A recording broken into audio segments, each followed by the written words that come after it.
I like when people are like manufacturing quickly, like those jobs where they're like shoot. Like those guys are cool. Sometimes they introduce 19 unnecessary motions to make it look like they're moving quickly. Watch how quickly I put an item in a bag. Dude, just put it in the bag, you asshole. Well, why? Like you're acting like you're moving fast, but you're not. You're performing kung fu and swatting at imaginary bees when you could just take a thing and put it in the bag like any normal fucking person. Now I'm going to put orange in bag. It's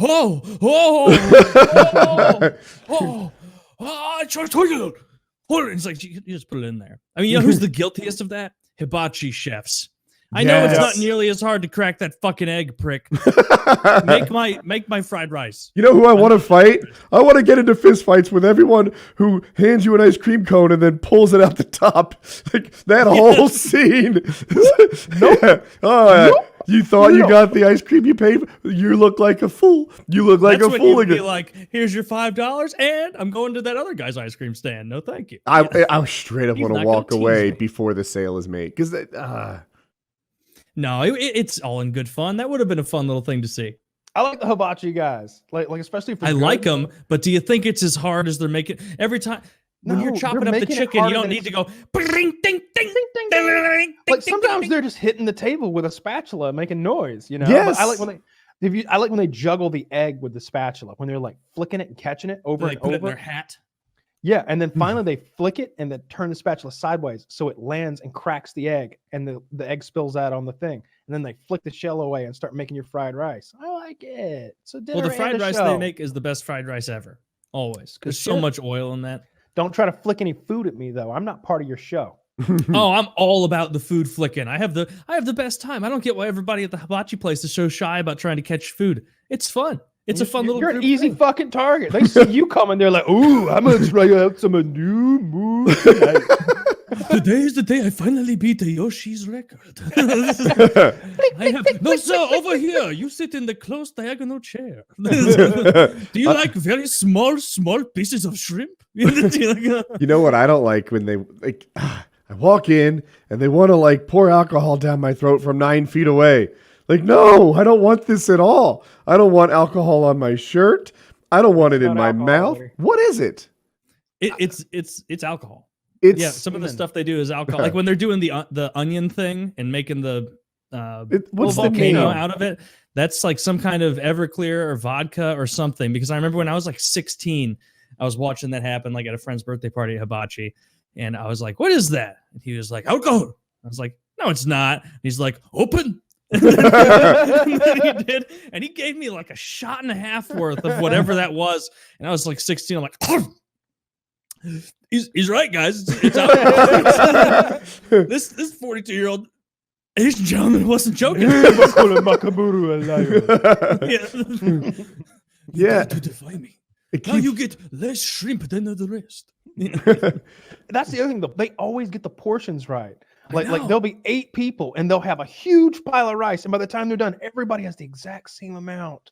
Everybody's got the right amount of beef and chicken and pork and veggies. Their veggies are delusionally good because you're like, this is the best zucchini I've ever had. And it's like, yeah, because it's been soaking in oil. Like that's why it tastes so delicious. I'm a big fan of the hibachi place. I'll tell you what I don't like. You bring a Filipino out there and have that motherfucker start ding ding ding ding ding. That's not it. You're not even from that island. I can suspend disbelief. You might as well wheel a fucking Hawaiian out there, all right? You might as well have like a fucking like Cherokee Indian cooking me up some curry. Kyle is very strict on his casting. I want a Jap in there making that fucking food, all right? Don't you bring me some Taiwanese. And he only goes to Jewish doctors and WASP accountants. Or Asian doctors. Yeah, that's how he is. Yeah.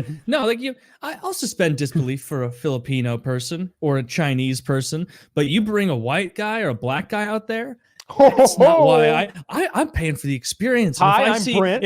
Hi, my name's Alan. My name's Alan Stevenson, and I'm here to prepare your hibachi for you. How's that sound? It's like, how about you just take a long walk of a short pier and bring a real Asian over here to cook me my food? Get Mickey Mora out here, or I'm gonna fucking beat it. When Kyle goes to Whole Foods, if that guy slicing his cantaloupe isn't named Noah, he's out of there.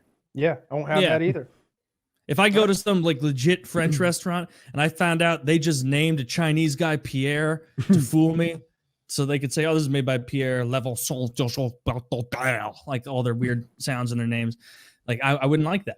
I want a mustachioed Frenchman in the back. This actually doesn't bother me at all. I don't care if he's Chinese. It's not racism. I just want an expert cooking this ethnic food. Like I want a white guy. But no, you said you wanted a Japanese guy. There could be experts of any color and race. No. If they do not cook with honor. The other day, maybe I already told you this, but the other day when I was cooking those pinto beans and ham hocks, I had ordered ham hocks and onions and cornbread mix and pinto beans and all this good stuff. And a black lady delivered it. And she goes, "You cooking good." I was like, "You're goddamn right." She knows, because this is some black people food. It's delicious. They love it. It's soul food. Mm-hmm. I bet she could have cooked it almost as well as I could. I don't want if I have soul food, the chef better be a black woman. Yeah. I don't want some white guy named Kyle cooking my soul food. Maybe you don't. You're not going to get any actual soul in there. I promise you that. But if you go to a nice ass Italian place, like where the chef brings the food out to you to explain things, and you're sitting there having your whatever fancy Italian wine and breads, some guy comes out and he's like, "Now this here is Veal Marsala. And it's real good. It's one of my favorite of the Italian food." It takes you out of it. I don't want that. They should at least have a dummy guy to come out. I'm Chef Antonio Margaretti. Borgatti. Yeah, or Gorlami. Yeah, Gorlami. Let me hear the music in it. Gorlami. I see where you're coming from, Kyle. Yeah, I want. If I'm eating regional ethnic food, like give me somebody of the ethnicity and from that region. I love Mexican food, but if I go to the local Mexican spot, and there's some white people, some black people, some Asian people, anything but a Mexican fella back there making those refried beans, I don't trust it. I don't want it. It's funny, to counter my own argument. There's a New York deli in Cary. They're all New Yorkers. It's like stepping into New York. They're all in a rush. If you don't order your food with like real economy of words, they get annoyed at you. Like it's so New York. It's like being home.